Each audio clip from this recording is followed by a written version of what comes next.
this is a great crowd for a rainy Monday night. I'm glad to see everybody here. And I think most of you know Sylvia, and I've got a little information here, so I think maybe I might be able to tell you something you don't know about Sylvia. Oh dear. Well, Sylvia has a master's degree from the University of Georgia in education, secondary education. Her bachelor's degree is in home economics at UGA, and she has an associate degree that got her started at Abraham Baldwin Agricultural College. Sylvia is retired right now, I think around 30 years service. 32. 32 years with the Georgia Extension, let's see if I can say it right, UGA Cooperative Extension Service. And we know her from Floyd County, but she was also in Polk County and Hart County. So we're very fortunate that she came back home to finish her career here. She got involved with this group at an early stage of the formation of this group, and we didn't know that she had all this about her family, and we were just really pleased when she agreed to do a program for us. She has been an advisor to the Floyd County Homemakers Council when she was working, assisting residents with information on nutrition, special diets, housing, family, and finance. She is the daughter of Claude and Eva Mae Holder Johnston and granddaughter of Dio Johnston. He was the youngest of 3 children. Sylvia grew up here, like many of you know, on Turkey Mountain Road near the Oostenaula River, and her family was directly involved in the Bell's Ferry. So we are really fortunate to have all this information. This is what this council is about. We're trying to dig up information and history that is not really known. So let's just keep it going, and we are very glad to have Sylvia, and I know we're going to enjoy her presentation. Thank you, Sylvia.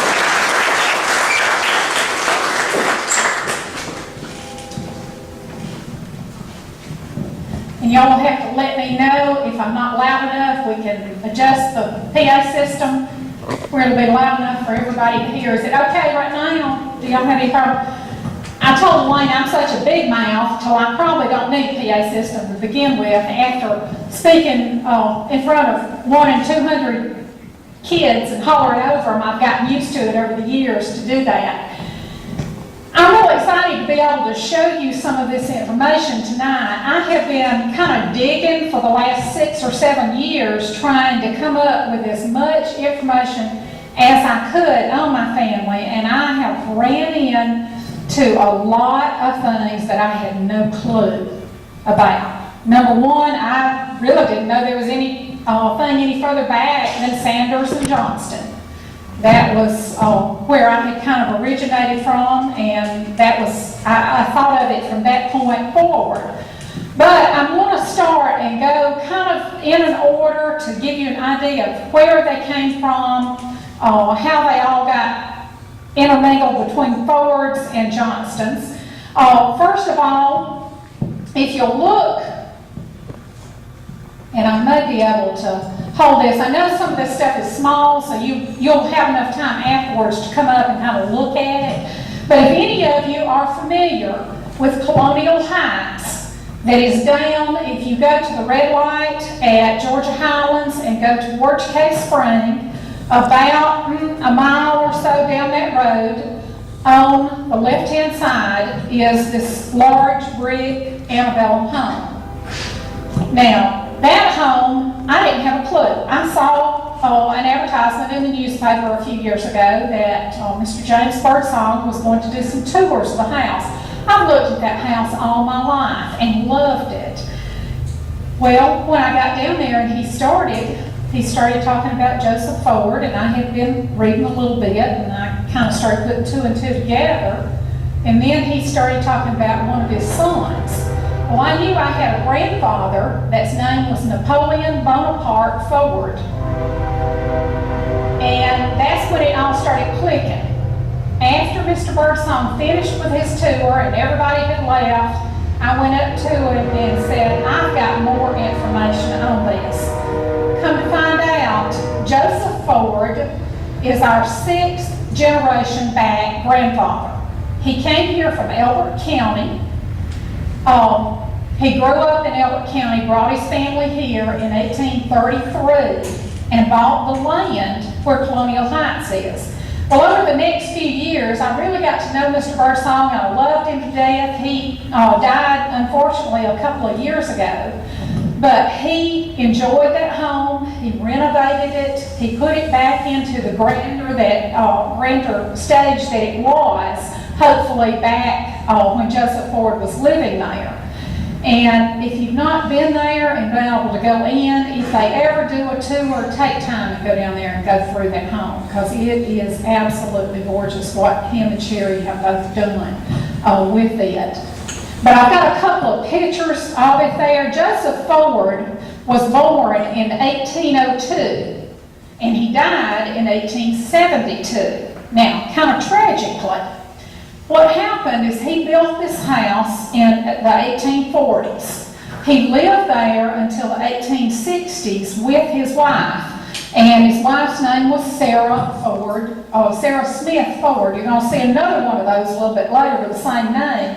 That kind of threw me off, and I started looking and thinking, this is not right, but it is. The birth dates are totally different. 2 wives with the same maiden name and same first name, but a separate generation. But anyway, Susan Ford died, and it was in 1862 when she died.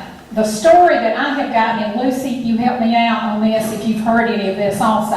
Lucy's family member too, and her dad was one of our granddad was one of Dio's brothers. So we'll kind of get into some of that in just a little bit. But if you notice here, Joseph and Sarah Ford had 5 sons and 1 daughter. Now there's another house that is, if you go down Booze Mountain and turn and go to the side of Georgia Highlands, it's a white antebellum home with the big columns on the front of it that's on the right side of the road going over towards Lindale. That was where William Ware lived. And Martha married William Ware. Now, tragically, he was killed on his way home from the Civil War. The war was over. He had gotten almost back to the house, and some, scallywags that were deserters from one side or the other shot and killed him before he reached the house. He actually died there at their house. So, it's making a noise. Let me just take it off. That'll be the easiest thing to do. That way we won't have noises. But that was the daughter. They are also, Joseph, Sarah, the daughter, and her husband are buried at the house, out beside the house, and you can see the cemetery is right here beside it. That is Joseph Ford's monument that's there. But they also had 5 boys, and every one of the boys went to the Civil War, served in the Civil War, and came home. Were not killed in the war. Now the youngest one was captured and spent some time in a camp there. He died a year after the war, so I don't know if it was because he had injuries and when he came home he died. I don't have a clue. I haven't figured that one out yet, but I do know it was 1 year after the war was over. Now, to get to Joseph Ford, down here at the bottom, there's an article that you can read when you come up, and I need to back up just a minute. He lived in this house until 1862 when his wife died. A few years after that, from what I understand from Mr. Birdsong and some of the information he had, he was not happy living there by himself. And he sold his house and moved to Cave Spring. Now, do all of you know where the cabin is that they're trying to renovate in Cave Spring? At one point, for a while, one of Joseph's sons and him together went into business and had a business, grocery business, I think, in the cabin. So they actually owned that cabin for just a few years. He lived in the house, there's a little white house next door to it. And I've gone over there and looked at it. It's got some of the original chimney on the back of it. But once he was in Cave Spring, after a few years, he married a lady named Carolyn Lake. She was a widow and did not have any children, and they didn't have any children. So all of his children are by his first wife. Now, I'm going to back up even further than that. If you see right up in the middle, it says Ferry, and I'm assuming I'm pronouncing that right. It's French. When the family came to the United States, that was their original name in France. The family originated from an area close to Normandy, France, and then there's several other places, and you can see, looking at this right here, when they first came here, they were from Ferry Center, France.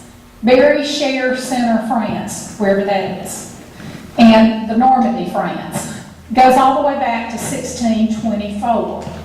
There were several generations of them. The second generation, which is Pierre Ferry, is the one that actually came over here in the 1700s and came to Jamestown in the Virginia colony. So that's where he started from. Then he was in an area called Mannequin Township in Virginia, and that name is still there, that town is still there. Eventually, there were several of them in Virginia, and they eventually got to Elbert County, Georgia. And that was the father of Joseph Ford that ended up in Elbert County, the reason why they were there. The next thing down, one other thing I need to tell you. When they were in France, they were French Huguenots. Now, Lucy, you've got a good story on that. Will you share kind of what you told me a while ago about that? I don't know a lot about this, but my cousin Helen Ruth and Ford Watson had looked this up, and they had discovered probably after you did about the Huguenot connection. So that French, I don't know if y'all remember, you probably some of your history people you know a lot more about this than I do, but you may remember that in the 1600s there was a big struggle between Catholics and Protestants, but in France it got very, very vicious, and the Huguenots tended to be people who had, universities and things had just started in the last, several hundred years where people went. Huguenots were people who were not royalty, they were not aristocrats, but they tended to be people who were the first people who come middle class, like pharmacists, and they had different kinds of skills that they had. Well, that was one of the reasons why they were early Protestants. They had kind of gotten that because universities, to profess something, a professor is a person who teaches something, but that came from all the first universities were really about theology. So you were professing some kind of theology. People went there to really study theology. So because they were sort of educated, they really caught this idea early from Martin Luther and from Calvin, and they became committed to it. But the French kings who were Catholic were, and Medici, one of the Medicis, who was married to one of the French kings, decided to really just do genocide. They wanted to kill them all. And they had back and forth, and they had a king who was kind of tolerant, and he was tricked, and then he gave in, and they brought lots and lots of the people who were called Huguenots, and they were going to get together and have toleration. And they went to a big festival for the king, who was pretty tolerant, at St. Bartholomew's Day feast. And this was in the late 1600s. And so they brought in people from all over France who were Huguenots, and it was going to be a big day of toleration, and they just massacred them. They threw them out of windows, they chopped up women and children, and after that, they wouldn't let Huguenots leave. It was hard to know where you would go. I mean, this is in the late 1600s. Where is there to go? What is the United States? It's not the United States. There's kind of some colonies. So after this, a lot of Huguenots did try to go. They had to buy their way out. Sometimes they had to buy the boats. But one year, in the early 1700s, late 1600s, 20 to 30,000 Huguenots left, just really around Paris. After my cousin told me about this, I looked up Huguenots, and I saw these names of people who were, I don't know how you pronounce it either, well, Ferries, but they had left around Paris and other places, and they had gotten mostly, the ones I was looking at, and Pierre was in Charleston for a while, but he also was in that Virginia. But anyway, it made me understand a lot about why my family is so cantankerous. You know, these things last a long time. And I don't know if you know my dad, Joe Johnston, but you know, this is not, my brother, and Joe knows me just a little, and she's saying, that's why y'all don't like that. Basically, these were, and I'm guessing that maybe this group had something to do with the part of the Bill of Rights where you should not have a government quarter troops in your home, because this is one of the things they did to kill them. They would quarter troops in the house of the Huguenots, and they would rape the women and kill the children and just destroy the house. So these were people, when they got here, they did fight in the Revolutionary War, lots of them, including these specific people. And they were very, you could see how this notion of a country where the government couldn't do that to you, and a government where they couldn't force you to be in one kind of religion and kill you if you weren't, why that was very important to you, and why you have, you know, just a kind of a history of, you know, we're going to maintain this lovely independence that we care so much about in this country. So I don't know what else, but it was news to me. I think they might have been so horrified that they didn't even want the French name anymore. I think they just said, that's it, we're part of this country, we're not French. Yeah. But I think it was because I think they were starting over with this country and they just picked something else. I made that. Now, Larry, David, do y'all understand more about my personality? They've been having to deal with me a lot, standing and looking at those. Don't tell us what to do. Okay, now that we've kind of gotten you in a background and you realize that the Fords actually came from France and then Joseph through him, Napoleon is Joseph's son, the oldest son of the 5 boys that were there. My question to Mr. Birdsong a couple of years ago before he died was, how in the world did Napoleon get 35 miles from Joseph? Back then, 35 miles was a long way. You know, so why did he end up on the north end of the county instead of on the southern? Well, in all of my going through deeds, Marie has been able to keep the box of deeds. We have all of the original deeds dating back to 1833 in our family. I'm in the process of trying to scan all of those and get them put on a CD. So the last month, I have been going through them. And thank goodness we were able to keep them in one place. My granddad had them, and they were passed on to Julian, which is Marie's dad, my dad's brother, and then she's got them. So we're just trying to keep everything together instead of spreading it out all over the place. But through those deeds, I found a deed last week that had Joseph Ford's name on it. He actually bought the property in 1837 up here. He bought the property down there in 1833. So he evidently had enough money. He had 17 acres of property in Case Spring. That's how large that farm was.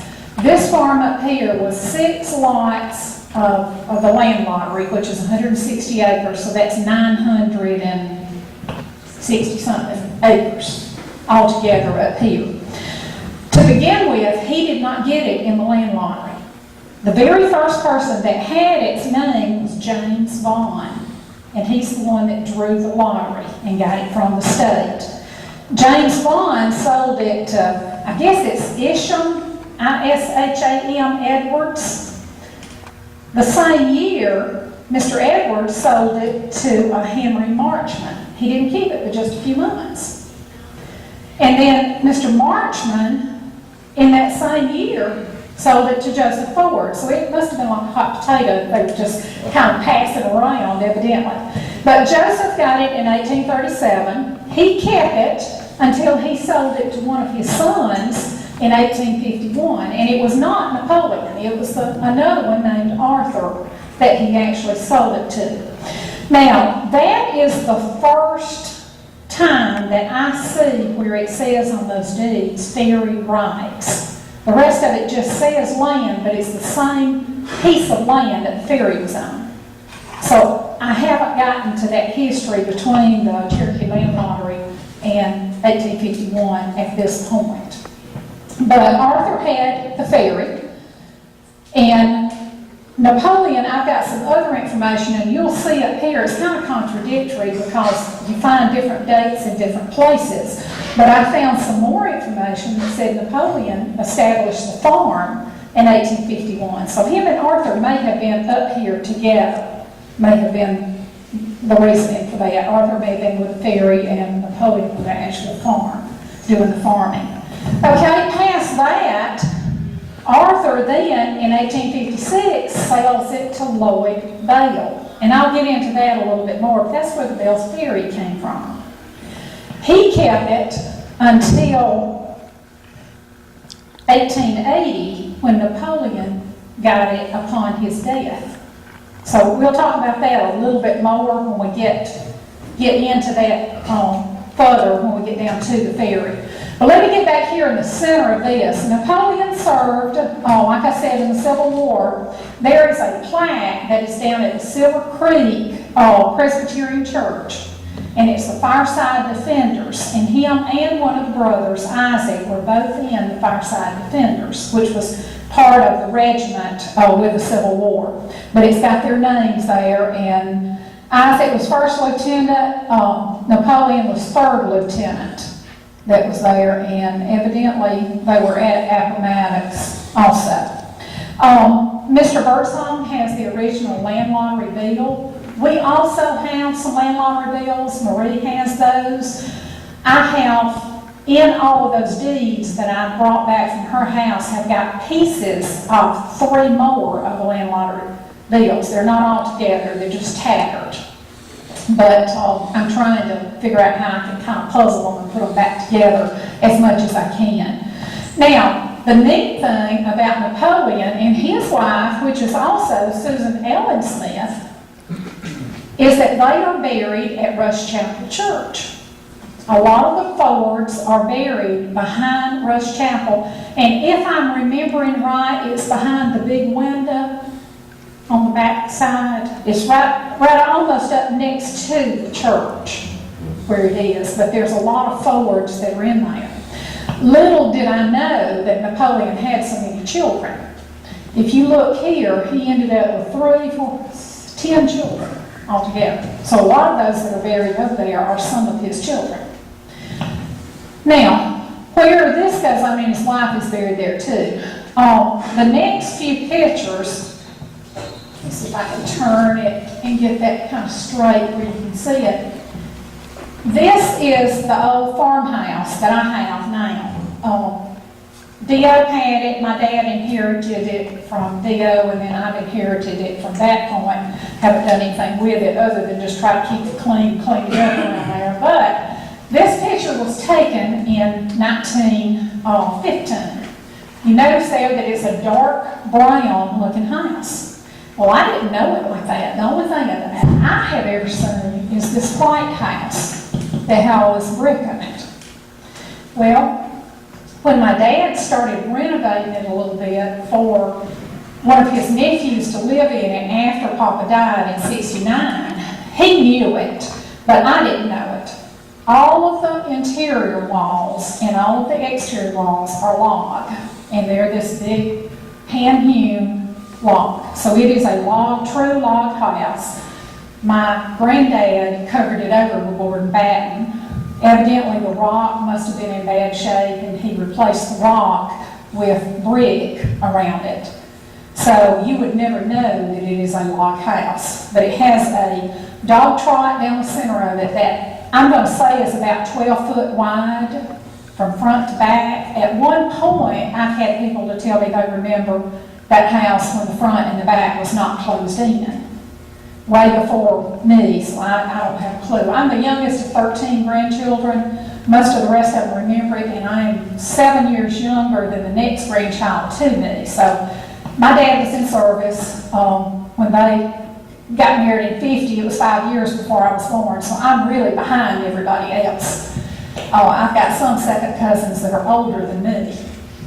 So a lot of this is just from memory of what I've heard from other people. But I do know that it is being used. I've had a lady from West Georgia College, the same one, that has been at Cave Spring dating the cabin, to come up, and she's looked at the house. She's got to come back up and do some core samples, but I want to find out how old that house is.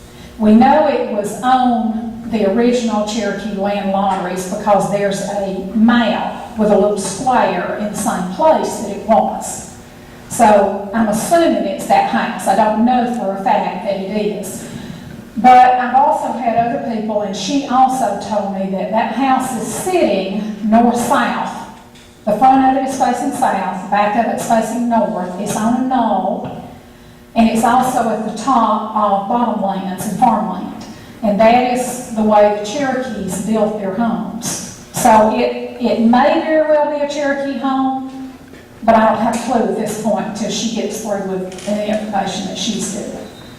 All I know is it's where my granddad lived and where everybody seemed to have grown up. But there were 3 generations that were actually born in that house. And then the generation of my dad and all of his siblings were born in the house up the road. And as the grandmother died, Dio and Eula moved down into the old house, which is the only place I ever knew he lived, to take care of her.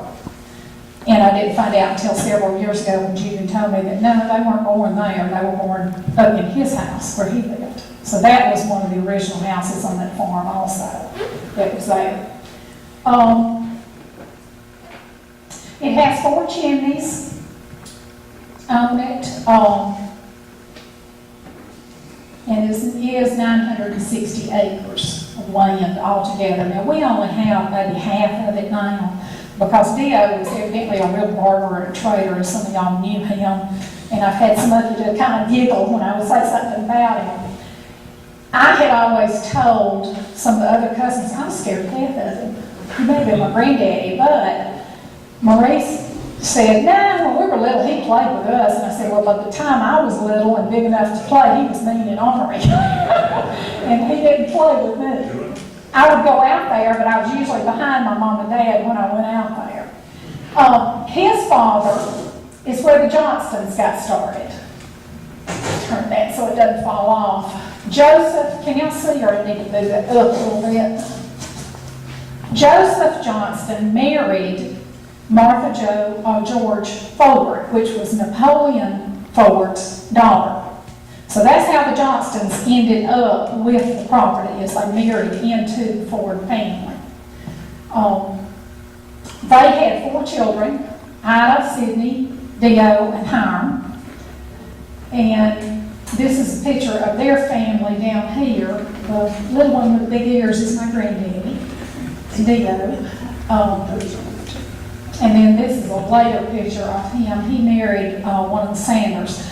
I have no clue where the Sanders lived. I know at one point they were around Panson. Does anybody else have any idea about the Sanders family and where they might have been? This is a picture of their family over here. And there were actually 2 sisters, 2 Sanders girls that married 2 Johnston boys. Hiram and Dio both married Artie and Eula. So they were all like double first cousins of that second group. I also, in some of the information I had, found several of the obituary notices, and this one was for JC. Sometimes they called him Joe, sometimes it was Joseph spelled out like it is up here with a P-H-U-S, sometimes it was just a regular spelling. Sometimes it was JC, so you really have to search when you're trying to figure out exactly what that is. And then this one was the one of his wife, and most all of them died at home. I think he was 81 and she was somewhere in that general neighborhood. Eula and Dio had 5 children, had 4 boys and 1 girl. Jewel married one of the Davises that lived down Bells Ferry Road, Carrie, if any of you were familiar with Carrie. Jewel and Carrie didn't stay here very long. He worked for Production Credit Association, and got a job in South Georgia, and they were in Bainbridge for most all of the kids' life growing up. Do any of you remember where Hoyt Carroll lived in that house? It's gone now, but that originally was Jewel's house. When Dio's children got married or either went out on their own, they were able to buy part of his farm. Now, I called him Uncle Mutney, and I think I got that because that's what my dad called him, but it was Julian.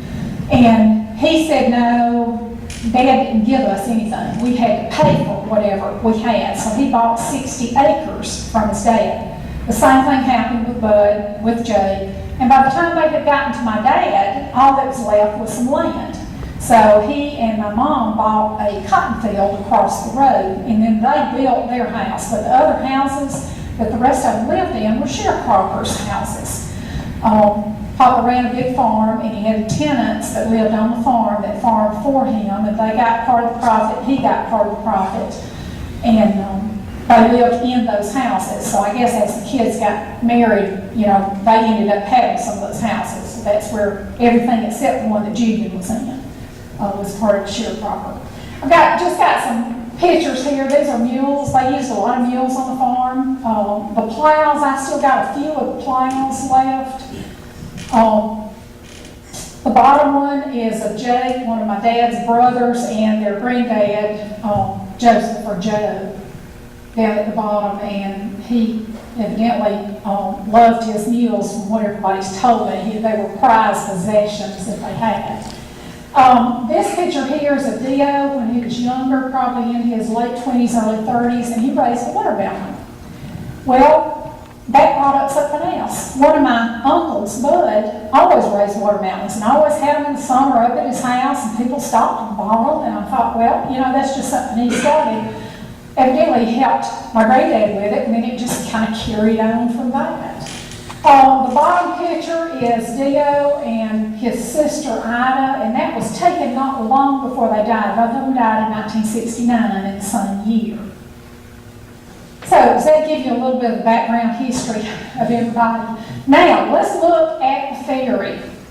The ferry, I found this picture. It has a wagon on it, buggy. So it was probably made sometime, what do y'all say, 20s maybe? I don't know exactly, but I figure somewhere in the 20s to the 30s is when this one was actually made. That's one of my dad's brothers here, and I don't know who the other people are. Now, the ferry, and like I say, let me get over here and get my notes, because I've got to have my notes to teach stuff about this, because like I said, I'm the only grandchild that has no recollection whatsoever of the ferry. But it was originally owned, from the deeds that I can tell, in 1861. The original ferry boat was used until 1930, and then they built a new one. And you can see that this one has steel on the sides of it. Everybody see that right there? From what we can tell, it was probably the only ferry in Floyd County that had those steel gunnel sides on it. That steel had to be ordered from Atlanta. It was shipped here on a truck, and then the boys and their dad built the new ferry. Now, I've also got something else up here you might want to take a look at. This is the cable that went across the river. I've got that full cable. I've cut several pieces of it off, but if you notice, it's not very smooth. And the reason for it is hand turned. It was small cables that Dio got from somewhere. I've always heard it was telephone cable. I don't know that it is. And then him and the boys evidently made up some kind of apparatus to turn it and make this. But you can imagine how much cable it is that had to go all the way across that river. Now, these ferries that operated around here were kind of on a current system. What they did, there was a handle, and I don't see it in that, but you can see it behind him right here. And they turned that handle. and that helped to turn the boat upriver. And as it turned the boat kind of partially upriver, the current got into the boat and pushed it the rest of the way across the river. And then they would do that in reverse to get it back across the river. I've heard several instances of kids going down there and stealing the ferry and going across the river after dark. It did not operate after dark, from sunrise to sunset. And if you were later than that, I guess you had to camp on the other side of the river. Barry, you're grinning. Did you have to stay on the other side of the river at some point? But they wouldn't come after dark, and I can understand that. It was dark and you couldn't see what you were doing. So they did that. It was 55 foot long, 11 foot wide, carried passengers, horses, buggies, cars, small trucks, showed you between Armurchie and Shannon. Otherwise, you had to come all the way into town to get across, or to go all the way to Calhoun to cross the river, unless you wanted to swim. It operated until 1955, 56. I'm still not real clear on that, but it may have been the end of 55 or the very beginning of 56, because he actually sold the ferry to Frank Barron, Martin Bradshaw, Hines Daniels, and Penn Nixon, if any of you know them. All of them pitched in $25, and they bought the ferry for $100. Once the bridge was built, there was no use for the ferry at that point. That bridge was opened in 1954. 54, okay. But it may be. I'm real kind of cloudy on those 2 or 3 years in there of exactly when it was. But they did buy it in early 56, so he may have just had it sitting somewhere. The bottomlands that's down there, I still have a portion of it, and it's where the old ferryman's house is. That ferryman's house is also those big logs in that. So that was pretty neat. A few years ago, I figured that one out, because it, again, is covered over with wood, and you really can't see it until you tear some of that off.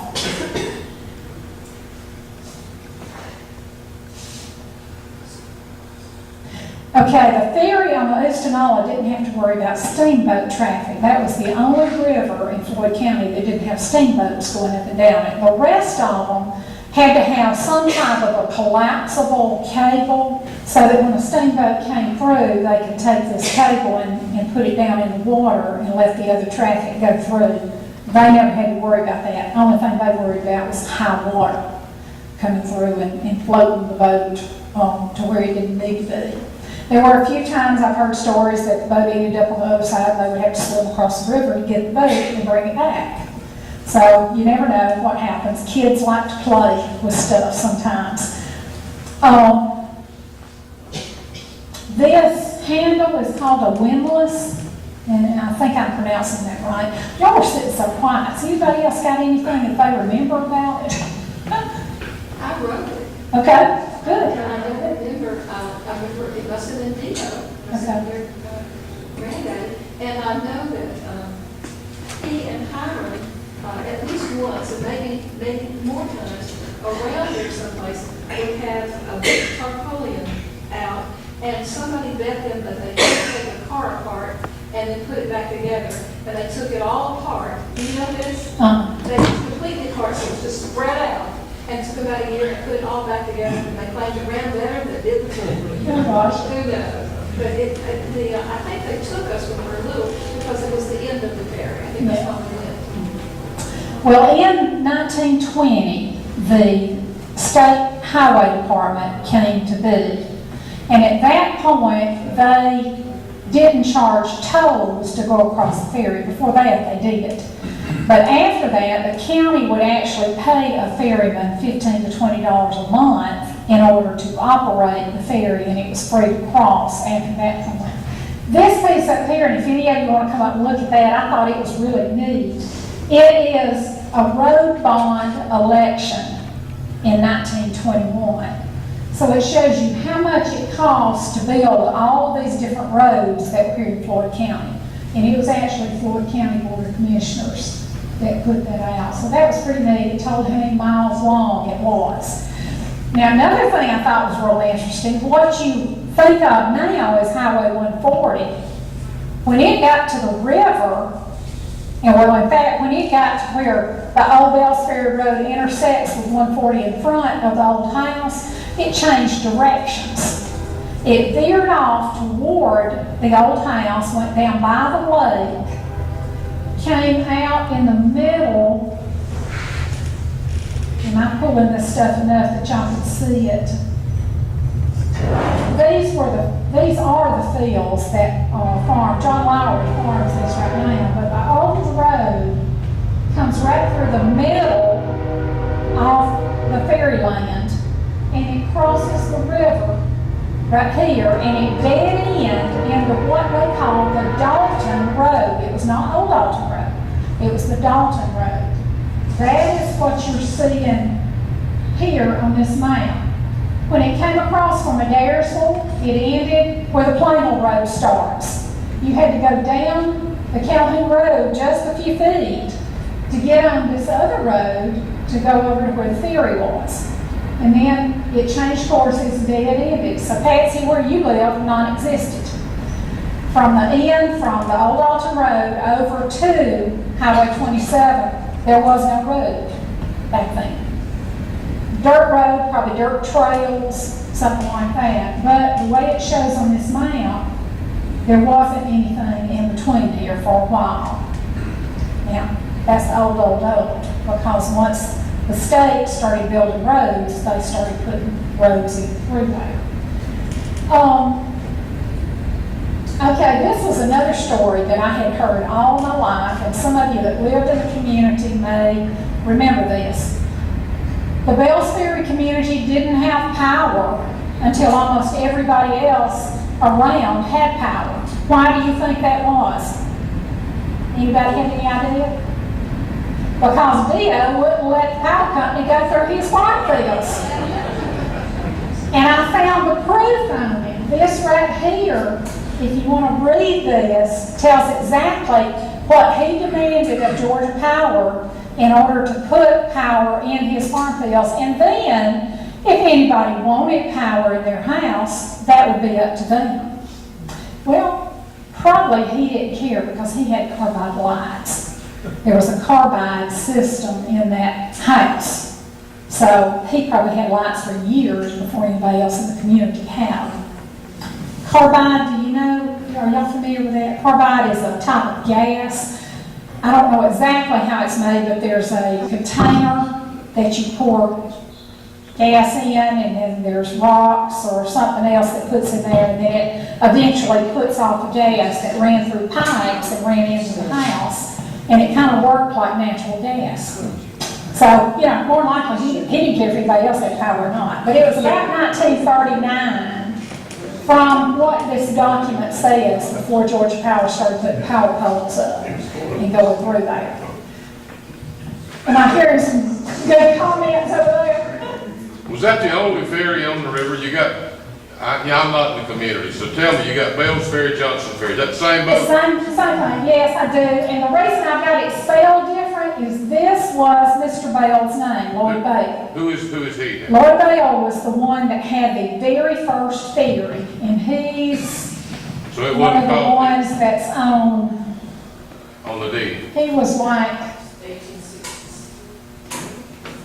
1856 was when he first had it. So it's called Bells Ferry instead of Johnston Ferry? Yeah, but in places you're going to find it where it says Johnston's Ferry. So that's, you know, that's another one of those things with time. And that that's where the things- bridge is today?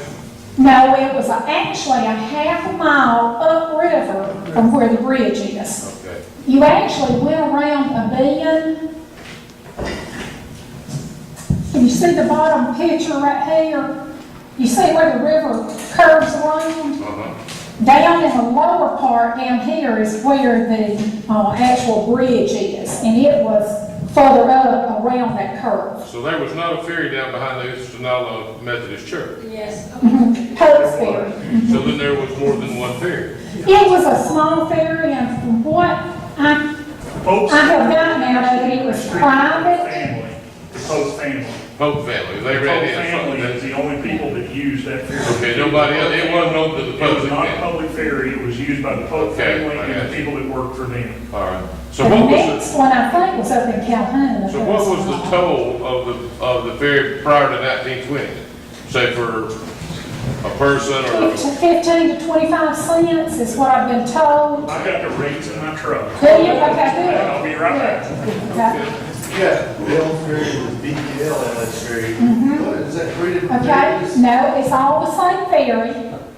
It should have always been spelled like this because this was the man's last name. For some reason, that A was dropped and it ended up as Bell's Ferry.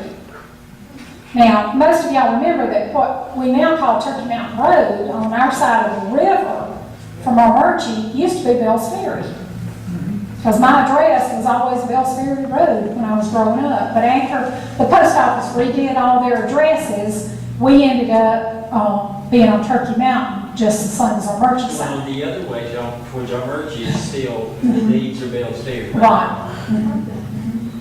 But you will see all three of these names in here when you are looking at old deeds from time to time.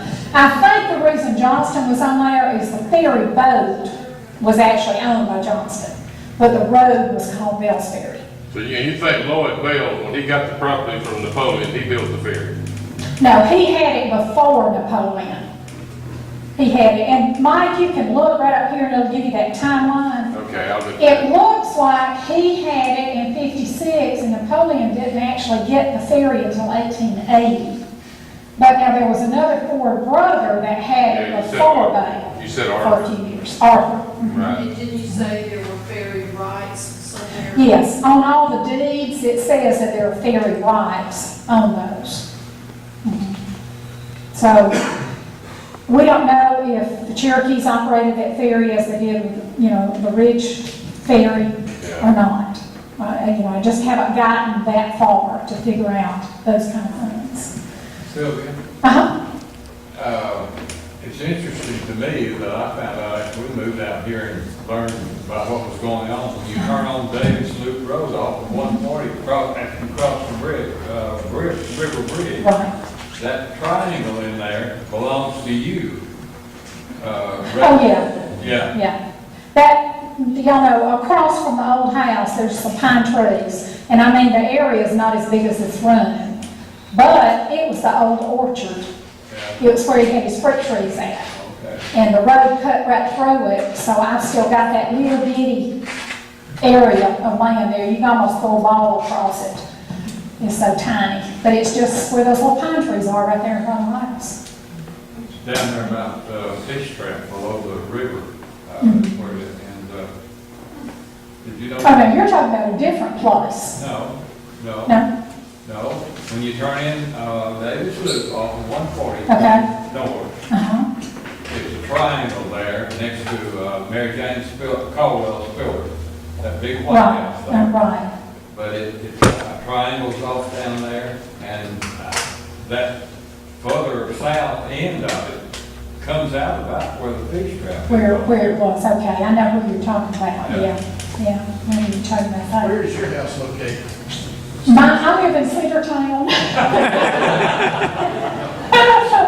Now, I've got my mom and dad's house that's across the road from the old house.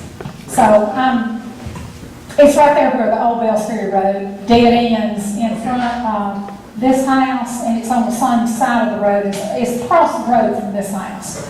There's some fields there, and there's a house right there. I need to be living there, but I'm not. I like the little house, and I've been used to it, so I just kind of go back and forth all the time. Sylvia, if I can interject here. Yes, please. 1839, the Georgia legislature authorized the ferry. And at that time, the ferry was located, it says the ferry charged 50 cents for a 4-horse wagon, Okay. 25 cents for a 2-horse or 1-horse wagon, 25 cents for ox cart and oxen, 12.5 cents for each man on horseback, and 6.25 cents for each single horse, and 3 cents for cattle, goats, or hogs. So I took everything. So Chuck, by what you're saying, by the timeline, Joseph Ford would have had the ferry when it started.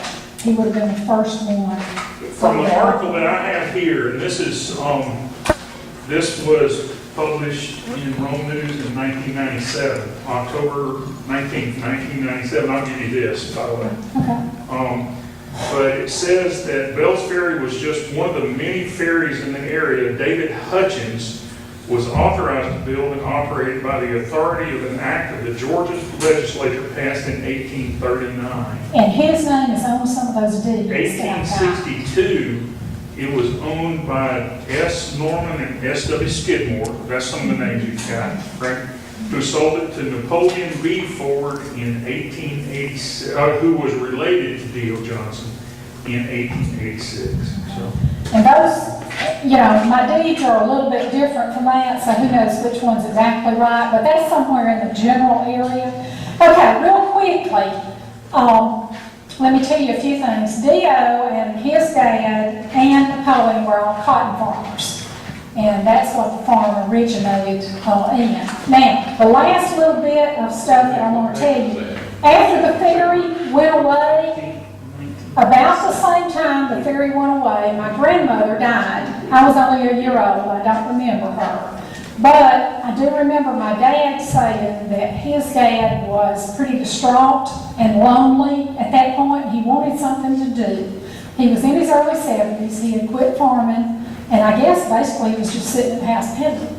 Well, he got the big idea he was going to build a lake. And I have videos, movies that my mom and dad took off the ferry, of the building of the lake, of the opening of the lake, but it's all on videos. So I don't have any pictures of that to show. But the lake was dug if they used an old-fashioned big old bulldozer and dug that lake. It was a cotton field. He kept the lake stocked for 5 years to let the fish grow before he opened it. And I think it opened in 1960 or 1961, somewhere. I was just 5 or 6 years old. But I can remember, even being that young, that opening day, people would come out with this huge line of these great big huge fish that they caught. It's before we had limits. And they had massive amounts of fish that they would bring out of that lake. I can't imagine what's in the lake now, there's no telling. He operated it until 1969 when he died. Then at that point, my uncle started operating it, and I don't know how many years. I'm sure he operated it until his death, which would have been in 93, so probably 92 or 93. And Jerry has it now, and he just has it closed. He doesn't open it to the public anymore. But that's kind of the basis of how that started. No motorized boats were allowed on the lake. He had a whole fleet of paddle boats. And I used to get out and play with paddles and play in the boats. And I'd get stranded out in the middle, so somebody had to come get me. But it was a pretty neat fishing lake, pretty big fishing lake for people around in the area to go over there and actually fish. Sylvia? Marie told me this story about how Mr. D.O. built that lake. Okay. They had a program back then that through the ASCS office, they was heavy built lake. But I understand that he didn't have anything to do with goats. I remember your dad telling me he went on the raised all cotton, he wanted to without a cotton lop, and he'd sell it. Didn't have to have I can believe that one. But anyway, he said he built that lake himself, and he got up in a tree and all down there and laid out the shoreline using the carpenter's level. And so Julian or some of them told him, said, why don't you let Dan Norton just come out and check it, it won't cost you anything. And so he did do that. Mr. Norton came out and ran the shoreline with his instruments, and Mr. D.O. was dead on it. He had it laid out, he didn't, he just let Norton come out and just show him he could do it. Well, he always sat down there at the entrance with his big old coat box selling his coats and taking the money up when people would come for fishing. That I can remember. What did he charge then? I couldn't tell you. I don't have a clue. Probably not much at all. Yeah, probably not. There's a couple of other things I need to tell you real quick. Mr. Birdsong wrote this book. Some of you may have it, some of you may have seen it. They have it, I think, on sale at the library. Basically, the part of the book is about Joseph Ford and his family and the coming to Floyd County. The rest of it is about a lot of things with the Cherokee Indians and how Case Springs was formed, but it's a real interesting book. He got the draft done to this, and he called me one day and he said, come up here and get this and take it home with you and read it. So I was fortunate enough that I got to read it before it was actually published. And then I went back and I said, okay, now there's a couple of little things we need to work on because some of these deeds and things say different things. So he took a lot of information that I had and actually personalized it in with some of this. The very first time I saw him and went through those tours, Joseph Ford only had 2 sons. Well, we got through and I went up to him and I had started telling you this and didn't finish a while ago. I said, Mr. Birdsong, he had 5 sons. So he got real interested at that point and took a lot of the information and finished out the book. So it's a pretty good little book, if any of you. Who'd you say about that? Oh, James Birdsong, Hook. Birdsong, Hook was his nickname. He was an insurance salesman in the Glendale, Silver Creek area for a long time. His mother was longtime principal of Corporation. Oh, was she? Well, neat. Well, he didn't tell me I that. think that's his mother. Well, that's neat. Yeah, that's neat. Sylvia, welcome station, has to also. Do they? Okay. All right. Some So, antique malls do it well. well, yeah. Say the cherry comes by And restocks and everything. She's still living there at home and hopefully will always be there. She lives in a big house. No, they have a carriage house they built behind, and they've been back there for probably 4 or 5 years. And that is real nice, and they've got plenty of room back there, but they keep the house mainly as a museum. Yeah. You know, so They had, Sylvia, Uh-huh. when we made the movie in Floyd County, Mosquito Coast, Harrison Ford stayed. Stay there. And he'd be out fishing right by the road in that little lake, and all these women in love with him right up that road, and they didn't have a clue that he If was I out known there. you say I would have been there too. They would have too, but he was out there fishing every day. I know something about the little lake that you, I guess you may know. Martha, who looks so stern, must have been really kind of romantic because her family, the Fords, and that's the Ford from the Ford block, the cotton block that they built that. And they didn't think that Joseph Johnston was good enough as a farmer. And I mean, you know, really, but not good enough. And so they said, you marry him and you're kind of out with us. And they never really reconciled much.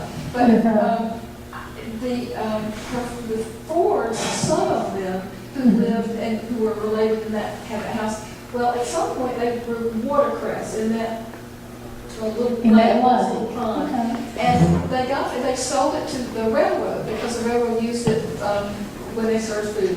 And then they realized, gee, they're spending a lot of money, a lot of stuff is going west. So a big chunk of them, as you know, went to Texas. And they became pretty wealthy because they were anytime you can get here, if people coming to you buy the rest of the way. So they were merchants who sold things to the rest of all of California and Texas. But they learned from just growing watercress that was something good. So all the people who ended up with pretty much money left town. Which is Yeah, and I can't remember exactly what part. It's not Helena.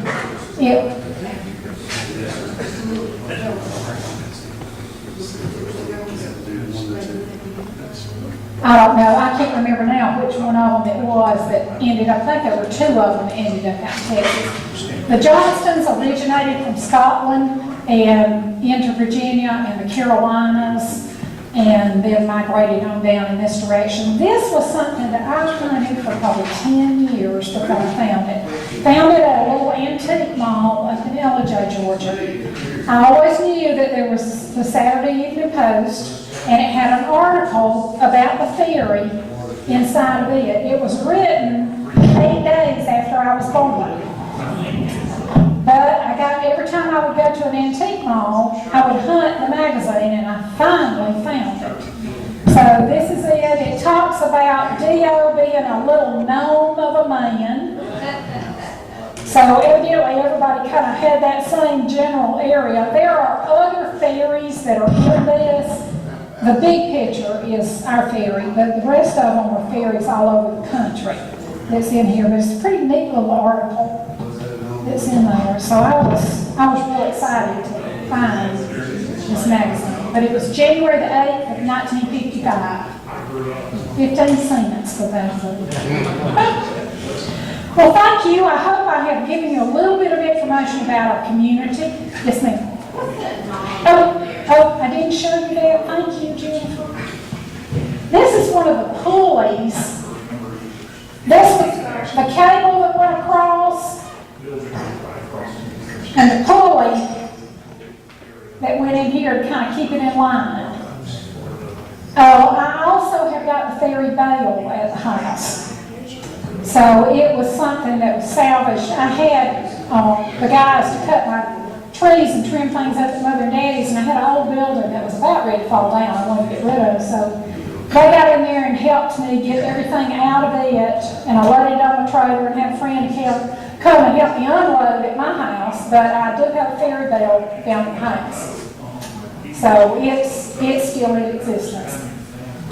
And hopefully I can. Let me tell you this one, my father raised me up in Texas Valley. Well, he had Sylvia there. My grandmother rented him back in his place. And so I think it was 1950. Well, Daddy had bought a new tiny truck. He bought big trucks. Get these. Well, he goes over one morning and stops and blows the little horn. Mr. Dio, he finally come and got him. He told him, he said, from now on, ring the bell, and don't blow that, and he calls some bad words. Like I told you, I'm scared to death of it. You were saying Texas Valley. There's one little quick story I'll tell you that I assume Anthony is not here tonight. Anthony Gentry's mother was a Johnston, and they were cousins to these Johnstons. And they were, I don't know if they lived here or went straight from South Carolina to Texas, and then they ended up back here. Well, her side of the Johnston family ended up in Texas Valley. Now, how did Texas Valley get its name? They named it, from what she has told me. That's the reason why it's named Little Texas Valley, is it was like the area that they came from, Texas. And if we can prove that, you know, but that's what I think has got in all of her information. There's a book, I guess it's a little small pamphlet book. Two families coming from South Carolina heading to Texas. That book, it talks about them. So that may be some of the same The boys. matriarch's family, an older woman, she was trying to get to Texas. She got ill and ended up passing away there. And she was asking them, am I in Texas yet? And they told her yes. That's what the little booklet says. Yeah. It's hard for these historical stories to know exactly what they are. I will have to tell you one thing, with Dio being as honorary as he was and being scared of him, I had another granddad, if any of you remember John Holder that lived here in the village, that was my mom's dad. He was my best friend, and if he had stepped in a hole, I would step in a hole, or through fire or whatever. But he was my granddad that I stayed with all the time. And if I had one that was very, very lovable, then I had one that was really, really stern. Sylvia, I give you a little my history. When I was about 2 or 3 years old, my father was a tenant for us. Okay. We lived in one of those houses back just the side of your old home place. I don't know which one it was. We lived in one of those houses. And I can remember, not when I was 3 years old, but I can remember my early years when my dad was driving across that ferry. It was for a young kid at that time, it was about 3. Well, I think my granddaddy Holder also was a tenant farmer at one point, and I remember Mother talking about her and one of her cousins would go to Dio's grapevines, and they would hide in the grass under the grapevines and pick the grapes, and they would hide so he couldn't find them. So she was kind of scared of them too, I guess, when she was little. You mentioned that thing Gentry. Uh-huh. We had she goes to Enid Baptist Church, Right. we do. Mhm. We had a show and tell with the ball club, senior citizens, be active and live long. Uh-huh. She brought a picture of the old log house up there, Oh. next to Gaines Road, and it is a log house. Right, it is. And She it's, had a picture of her mother when she was a little girl in front of that house. yeah, I wish could have been preserved, but it just it's about gone. But Well, it is one of the Johnston home places. Been that's gone there. for a long time, really. And, Dale Swan, how many of y'all know Dale? Dale's, if I'm getting this right, Dale's wife, Dale, is Jack Robbins. Right. Is that right? That's Am I right. right on that? Yeah. The house on Bell's Ferry that Jack Robbins bought and renovated, it's a white house, that was also a Johnston home place. But, and I think it was cousins to all this bunch that's here. But That's there's- one across from WL? Yeah, Yeah, okay. they're distant cousins. Probably